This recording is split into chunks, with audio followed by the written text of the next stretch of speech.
Ladies and gentlemen, how's it going? Once again, I'm Nev from Knockoff Love. Today I want to check out these Montoy Super Rescue Mobile.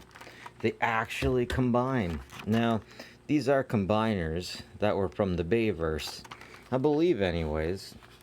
Check it out. They do combine, and they have ball joints. Telling me that these are definitely not Generation 1s. I'm trying to identify exactly who these are, but when it comes to the Bayverse, it's really...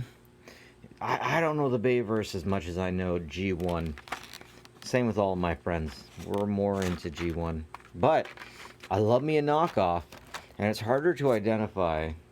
It's harder for people to identify a Bayverse knockoff than like a Generation 1 or 2. Because Generation 1 and 2 was what we were after when we were kids, and not so much the people that love G1 and G2 love the Bayverse. Some people just hate the Bayverse flat out. But interesting, look at this packaging, look at the pictures.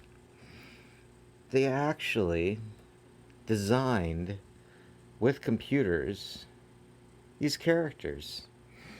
I think the box probably costs about half as much as the price of the actual unit to make. It's just really intriguing. It's super intriguing. Anyways, let's open these bad boys up. Now, of course, there's no transforming instructions, but at least they give you an idea by checking out the picture in the front. I'm going to call this guy chess piece because clearly he is going to be the chess piece. I'm going to see if I can't transform each of these guys. That could be difficult. Next up, I'm going to call this guy Little Hand Chop Chop. He came with a gun, but I have no idea where... Oh, wait, there it goes.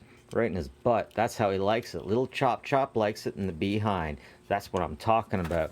And check it out. Little Hand Chop Chop is what he's supposed to turn into. Looks like a Cybertronian vehicle of some sort, but I just can't get over how small and how cute these hands are. I can't get my mind bent around these Bayverse combiners, these Bayverse Transformers.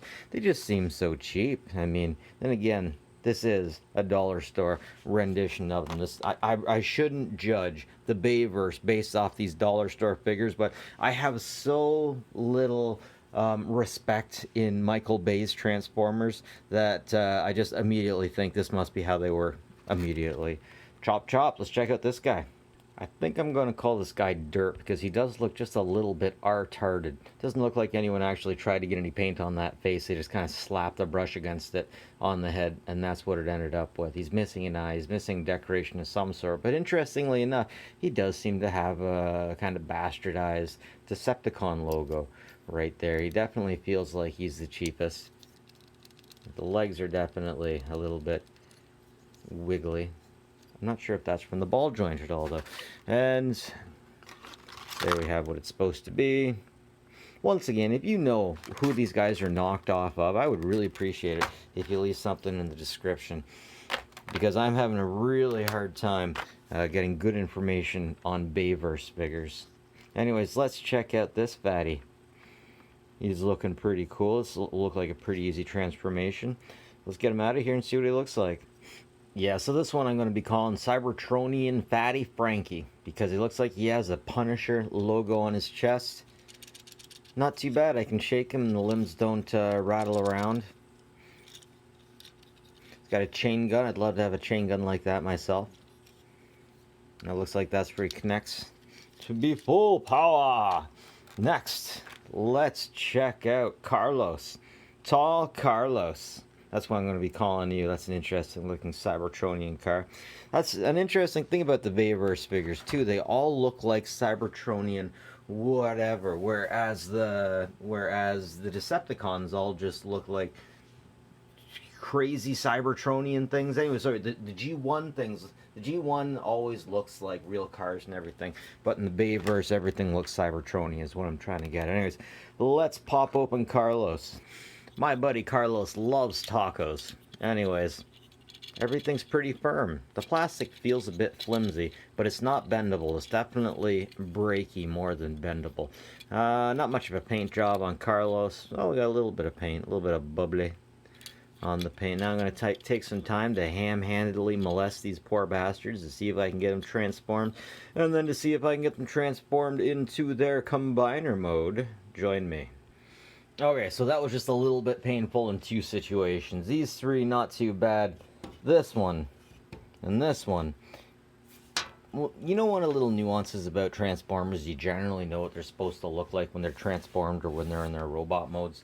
These two, they're so Cybertronian that I really had to look up videos on how to transform them. There is actually one more video someone else did in French about these bots, these units. But this guy looks the same transformed as they would otherwise. I mean, why do they even have this bend and fold here? I guess I'm going to find out soon. I'm going to combine them next, but this one, why even bother? Why even bother? It's just, why even bother? It's transformed and its standard mode look pretty much exactly the same. Why even bother, bro? Anyways, now let's see if I can combine these bots. Well, ladies and gentlemen, once combined, this is what we get. It's pretty flimsy, though, of course, as you could imagine. As any cheapo bot might be. This one's, it's only the arm that comes off real quick. I seriously can't figure out the middle of it. And that's just a nuance of the Bay universe. I mean, it looks like a Cybertronian thing. That works, kinda, in theory. But unfortunately, flimsy as heck. But still, really cool for $7.50. I got my own combiner, even though it is a Bay Universe combiner. I'm not even sure. I think this is from Dark of the Moon. Oh, I broke it forever now. I think this is from Dark of the Moon and Fall of the Prime series. One or the other. Well, anyways.